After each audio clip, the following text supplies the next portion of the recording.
Live. Okay, what's going on, everybody?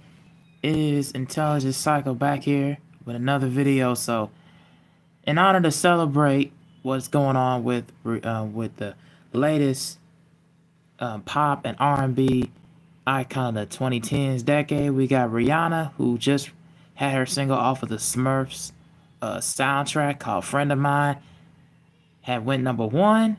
She had scored a number one on the Billboard Hot 100 singles. So I'm just gonna do what I was gonna consider doing, last week with this ranking, but I'm gonna do this going over her biggest number one hits so far. All of them ranked from worst to best, or in this case, work from least to favorite. So here, I'm just gonna talk about this. She was at the helm and absolute queen of the early 2000s and 2010s. From her ballads to club hits and numerous collaborations with genres and generations, she's a pop artist unlike any other. So here are the rankings of her singles from worst to best. So we're going to start from number 11. We have Work from her album Anti from 2016. She worked with a longtime collaborator Drake and they're second to reach the number one spot on the Billboard Hot 100. Knowing how great they are and able to sound together, while this track unfortunately pales in comparison, it's catchy no doubt and certainly fun to dance and sing along to, which is largely why it's one of Rihanna's longest streak at the number one spot, where the song spent 9 weeks at. And chorus of Work is its biggest weakness. And you may hear the times and it start to lose its meaning. And does what the song does to its title. It's catchy, integral. Rihanna's part of Rihanna's discography, but it's not her best when it comes to her number one hits. Now, hearing this song in 2016, I definitely just thought it was just an earworm, catchy, move for the ladies and move for people that's in the club, hearing those kind of bangers, hearing those kind of friendly tracks. And it's definitely not the best that they've done at all. They've collaborated before on Drake's album Take Care. They've collaborated on her project.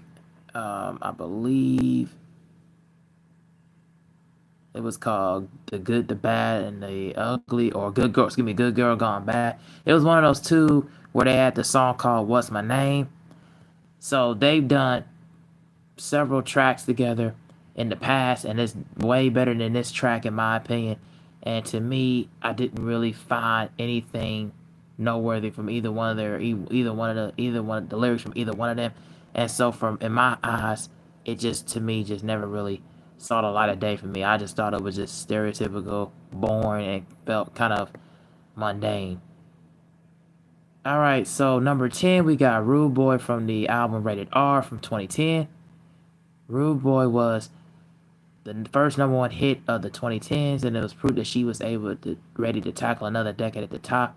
Spent 5 weeks at the number one spot, and whereas Work was her only number one hit that wasn't entirely worthy of 9 weeks at number one, Rude Boy was a massive jump in the musical quality and incorporates a handful of musical influence, giving the song's three-dimensional sound and allowing Rihanna to show off her multiple aspects of her vocal range. The lyrics to Rude Boy are relatively promiscuous. Not that Rihanna has ever shield away from R-rated lyrics, but the song is unique and the lyrics are both covert and explicit at the same time. While the lyrics tell the story of a sexual encounter in no uncertain terms, the song's production boasts a slower hip hop beat with musical ensemble that turns a slow beat into one that makes you want to dance. Now, Rude Boy and the other song, Umbrella, were also kind of released around in the late 2000s, like similar in that time frame. And this is also where she was kind of still a part and affiliated with Rock Nation, with Tidal and Jay-Z. So I remember when this song came out, and I remember liking this song, on hearing it on the radio. I never, when I've like had my, roll around in the car with my sister, or had my, my friends, girls slash friends, like had them alongside of them. I never really would ask to ever turn this song off. I'll just let it play along. Or if I'm going like to a party or going to a festival, I'm always hearing this song in rotation. So, and it was cool. It was cool at the time. It was definitely a no. It's definitely at the time a noteworthy, catchy, poppy club banger, and it felt like it was just something at the time that really just got me grooving. So yeah, man, she definitely she definitely was very noteworthy on this one. And I'm surprised that it only spent 5 weeks at that number one spot. But the quality of the quality of the record to me could have expounded upon spending more than just that many amount of time at the number one spot versus her later on singles. But I get, some fans were impressionable, young, and they really didn't really know the kind of talent that she was going to be able to ascertain and really become. So number nine is from her album Loud, but the song is called Only Girl in the World. So Rihanna's second number one hit in the year 2010, "Only Girl in the World," was the lead single from her fifth album out, and one of her hits that highlights vocal range in the high notes and long held notes. The song became a staple of Rihanna's live performances, from Saturday Night Live to her Super Bowl halftime performance, and any number one concert as well. A follow-up hit, "The Rude Boy." The two songs have been compared to another quite a bit, even by Rihanna herself.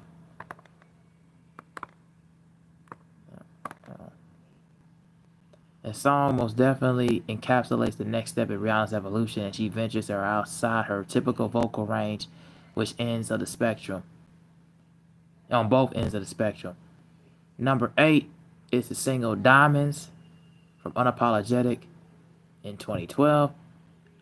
I like to express first and foremost that "Diamonds" marks a turning point in Rihanna's career. Without this song, there would be a bit still unlikely possibility that her career could have been taking a downturn.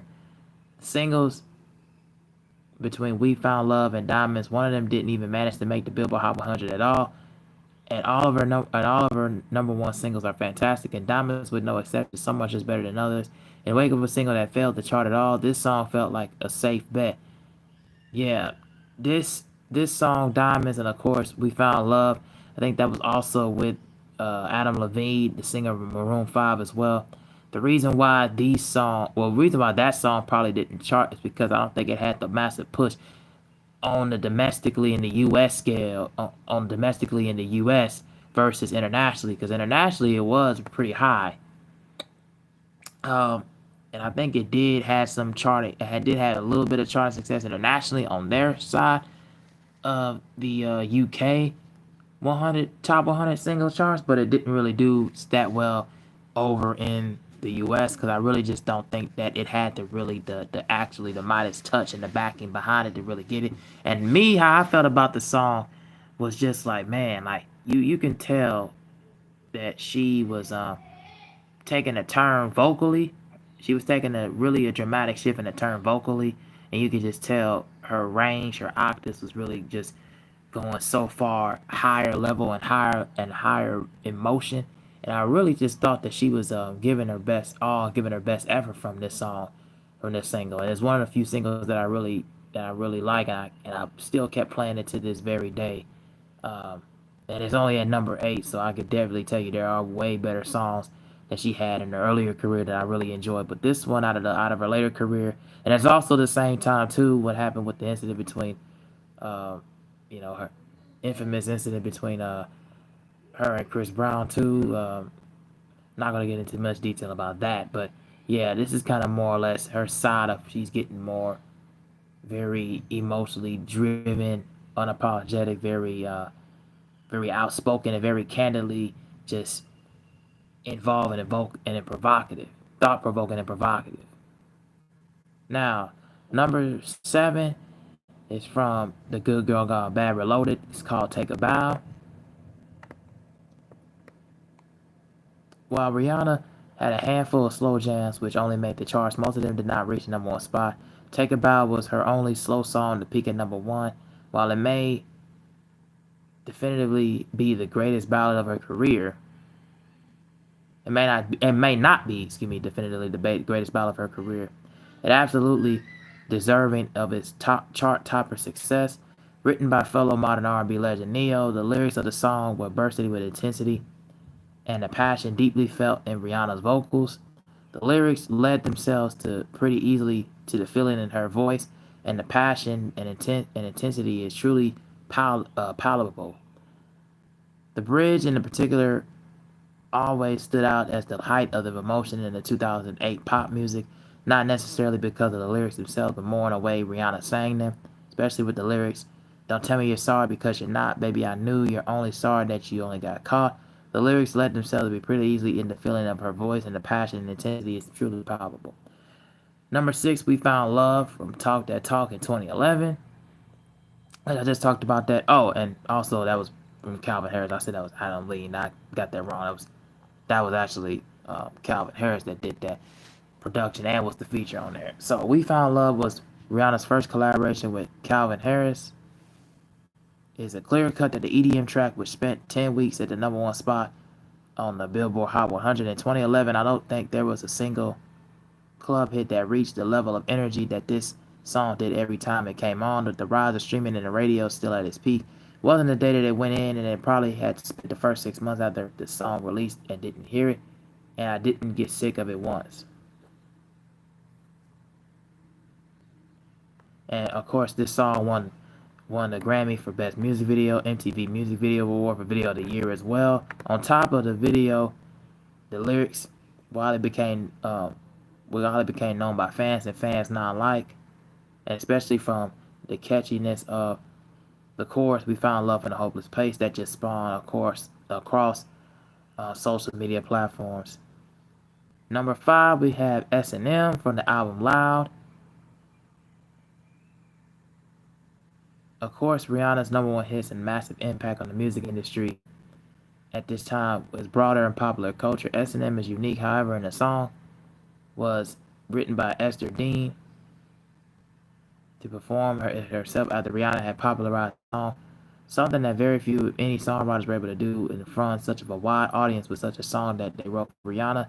Of course, it became more, the song became a useful, catchy tune in the movie Pitch Perfect in 2012. With so many of her hits, Rihanna tells the story of the song not only with the lyrics but in her vocal quality and variation.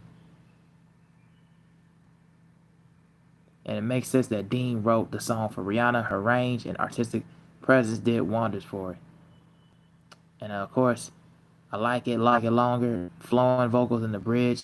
Oh, I love the feeling that you bring to me. Oh, you turn me on. The combination which truly is a narrative. Number four is Disturbia from the same album, Good Girl Gone Bad. Disturbia was one of Rihanna's early hits, her fourth to reach the number one spot on the Billboard Hot 100 within the first 3 years of her career, when many of her hits in the 2010s were about sex and romance. The early 2000s saw a different side of Rihanna. Disturbia especially explored the darker themes in her lyrics. The chorus begins, "Your mind's Disturbia in the darkness of the light," and the broadening lyrical quality remains throughout the entire song.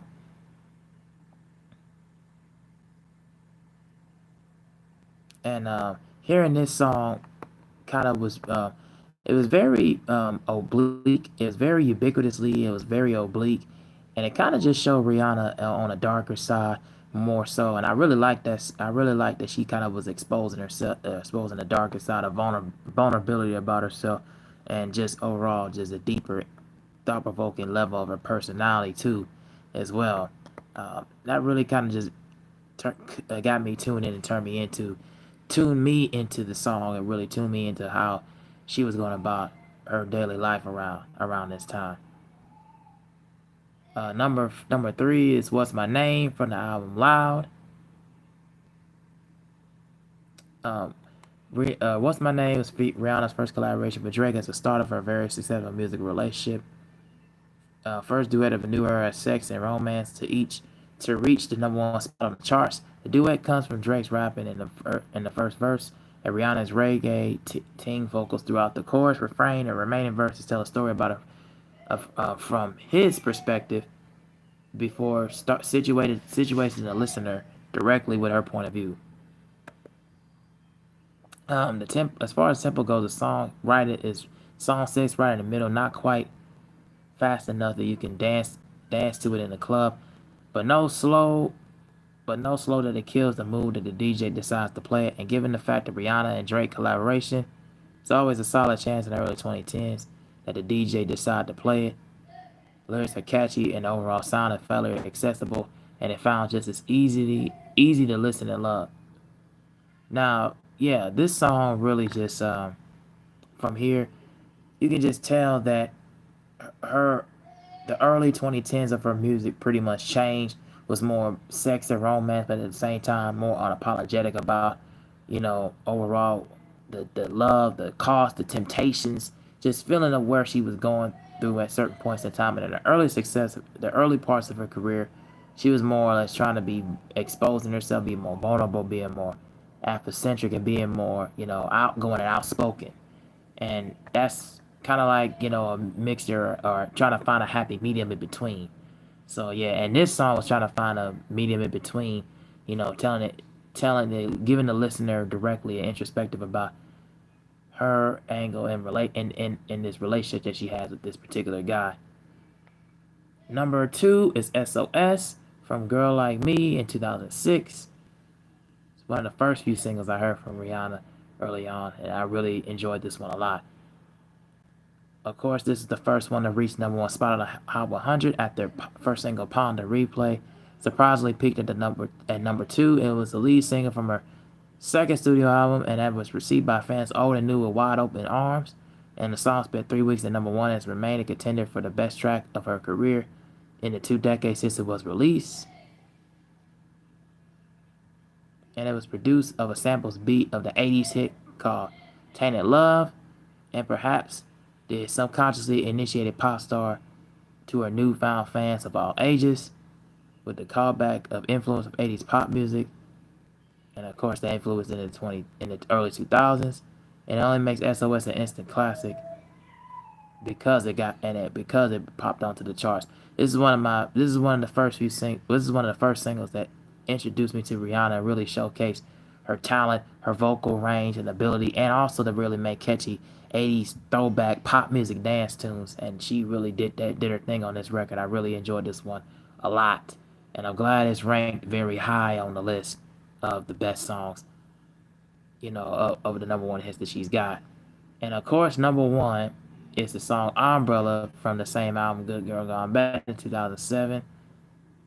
This, like I was saying before earlier in the video, how this is her collaboration with Jay-Z, and she was still affiliated under Umbrella and Rock Nation. And it starts with a 15-second jam driven by the hi-hat drums beat and Jay-Z's introduction of the singer. Starts with a sample of rhythmic AA. And also, before I even go further into this song, Rihanna's known a lot for her ad libbing. Also, and I don't really think she gets a lot of credit for, in this sense, for the, as far as the singer goes, pop and R&B fusion. And she also does more or less the ad libbing. She's kind of one of the few that did a lot of the ad libs in her music as well, and how, it's more built up and more tunes and more up tempo part of the song that really gets people involved. I really think that she does not get enough credit for the rhythmic tempo and also the ad lib parts in her songs that really just builds up into it and really builds it up like it's its own version of its own bridge. And I really think that she needs to get more credit for just the ad libbing part as a singer and as an artist, because she really just knows how to really put that into perspective and retrospective and put that together. So yeah, I really like this one, man. And getting more into the song itself, where she said, "AA," as Jay Z continues rapping until Rihanna sings the iconic line, "You have my heart," and will never be worlds apart. Umbrella is a relatively slow song, groovy, funky. Song makes it nearly impossible to bob your head and sing along. The lyrics are catchy, but to the point where anyone who was around in 2007, regardless of their age, could absolutely sing along. Disturb, and of course, the contrasting campaign perhaps to be the second biggest hit of the early 2000s, Disturbia. Umbrella touches similar themes of darkness, particularly through the lens of a rainy day, but with a more positive spin. She sings, "When the sun shines, we shine together." All right, so those are the rankings of Rihanna's number one hits. Tell me what you guys think about that down in the comment section. But I'm just gonna go over quickly. some new album releases that's gonna be coming in the month of June of 2025 that I thought were pretty interesting and pretty intriguing for me because to me this year has been pretty slow and pretty dry with music in my opinion. I just have not really been so involved to really review any new music or really cover a whole lot of things because it's really been pretty dry. So I hope towards the summertime and towards the end of the year it gets better it gets better for the music industry and gets better for um, 2025 when it comes to releasing music and albums and album listening. But John Bellion is coming out with an album called Father Figure on June the 4th. We have Lil Wayne with the Carter 6 coming out June the 6th, along with along with Little Sims, album called Lotus coming out June the 6th. We have Rascal Flatts with Life is a Highway with refuel duets. We have Turntiles, with their follow up to their album from 2021 called Glow On, with their album called Never Enough, coming out June the 6th. We have June the 13th.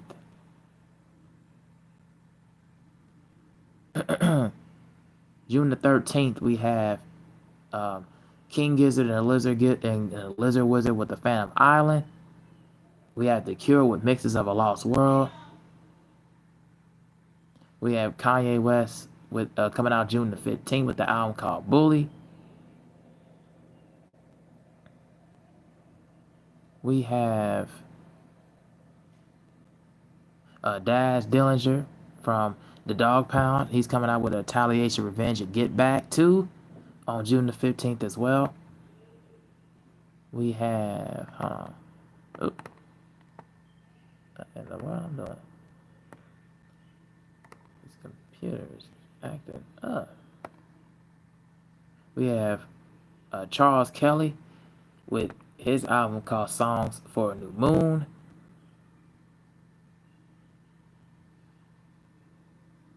We have Bruce Wingsting with the Tracks Part 2, The Lost Albums. We have Lorde with her album called Version, coming out June the 27th, along with Bruce Springsteen's Tracks 2, The Lost Albums on June the 27th as well. And we have St. John with Fake Tears from a Pop Star. And we have Lady Cabela with the album called He. And those are the albums that's going to be coming out for the month of June. Are you guys excited for any of these album releases? Tell me why not. Tell me what you guys think, why not. And I'm going to be heading out of here. Thank you guys for watching. And I will catch you guys in the next video. I'll see you next time. Peace out.